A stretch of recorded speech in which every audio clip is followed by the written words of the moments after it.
Today we'll be exploring one of the most tragic characters in the Simpsons canon, Homer's enemy, Frank Grimes.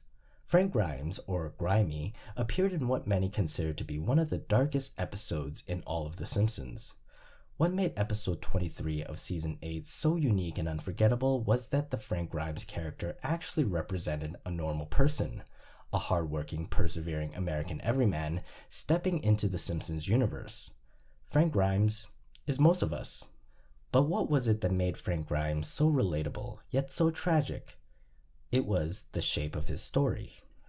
Charting characters' journey through a story is a good way to ensure they don't stay stagnant. This can be done by monitoring how the character moves up and down the rankings of fortune. What happens to this character? What does he or she do from beginning to end? And do those events and action yield something good or something bad? In a 2004 lecture, the author of Slaughterhouse-5, Kurt Vonnegut, showed the variety of shapes a story can take on a graph he drew on a chalkboard. On the vertical axis, the GI axis, top represents good fortune for the character. They get a promotion, they get married, or they win a championship. And at the bottom, ill fortune. They get sick, they get fired, or they lose everything in a hurricane. On the horizontal axis, the BE axis, the left is the beginning, and the right is the end of the story. Using this graph, we can see the story of Frank Grimes more clearly, and recognize how to use triumphs and failures to build a character. Frank Grimes' life begins like any other, somewhere just above good fortune for having been born. Yet, early in his story, he is stricken with bad luck. At the age of 4, Frank Grimes was abandoned by his family. Orphaned at such a young age, this sets his life in a downward trend.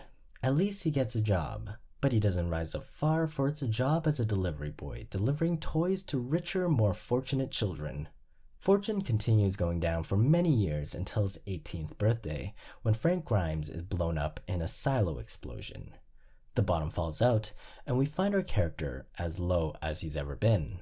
Frank Grimes recovers, slowly rising upward, and begins learning to hear and feel pain again. Gradually, he climbs using his leisure time to study science by mail. 17 years pass since his accident. Working hard and persisting, Frank Grimes finally crosses the line from ill fortune into good fortune.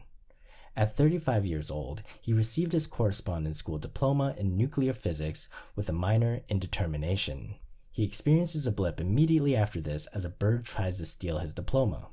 A week after, Frank Grimes' fortune soared higher when his segment in Kent's People aired, and Mr. Burns sought to hire him as the executive vice president of the power plant. Now, if Frank Grimes' story was to end here, it would be a true underdog story, a man starting at zero and rising to the top. However, in this episode, this is where the story really begins. The story begins with Frank Grimes at his peak, and we see how quickly his fortune reverses. Grimes spent no more than one full day at the pinnacle of his fortune.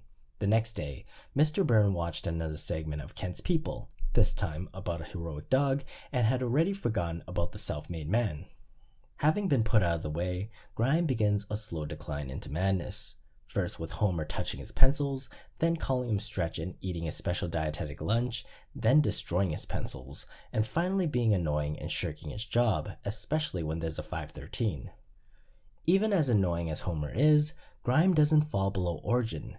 That is, until he saves Homer's life, knocking a haphazardly placed beaker of sulfuric acid out of his hand and into the wall, melting it completely. This just so happens as Mr. Burns is walking by. Things drop significantly when Mr. Burns doesn't terminate Grimes, but gives him one more chance, at a reduced salary. Grimes is not at rock bottom.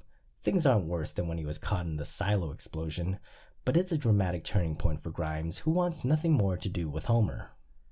As bad as Grimes' life is, living in a single room above a bowling alley below another bowling alley and working a second job at the foundry, things don't get any worse, until Homer tricks him to come over to his palace for an extravagant lobster dinner and to show off his perfect family. After seeing all of Homer's achievements, going to space and winning a Grammy, the floor falls away, and Grimes nosedives, but catches himself when he storms out after calling Homer a fraud. In an effort to get even, expose and disgrace Homer, and get some positive fortune, Grimes fools Homer into participating in the children's nuclear design contest. Things were looking good for a short moment, but then Homer hits his car on his way home to work on his design. All that would be fine if Homer is embarrassed on stage, but his plan fails and Homer wins the competition. This time, Grimes is unable to catch himself. Losing his mind, he mimics Homer self-destructively, causing a scene and eventually electrocuting himself to death. Grimes' life ends at a new low point. To accomplish all he had and to end up so disrespected, Frank Grimes' character journey truly represents the tragedy of the American working class. How hardworking people can overcome so much and still implode upon themselves. Yes, Homer's Enemy is a dark episode, but it's also one of the most memorable ones, because when we watch The Simpsons, in reality, more often than not, we are in Frank Grimes' shoes. We all face good and ill fortune. That is what makes a character relatable. If you want to create your own character that experiences profound change, I recommend plotting their life on a story-shaped graph. Make sure they face good and ill fortune through their lives. Then, choose a starting point. In the case of Frank Grimes, the story starts while he's most fortunate. Maybe that's a good place to start the story of your tragic character as well. Do you want to see the shape of a story for another famous character? Let me know in the comments. It can be from a movie, television show, or literature. I'll do my best to make it possible. And for more videos on writing and the creative process, don't forget to subscribe.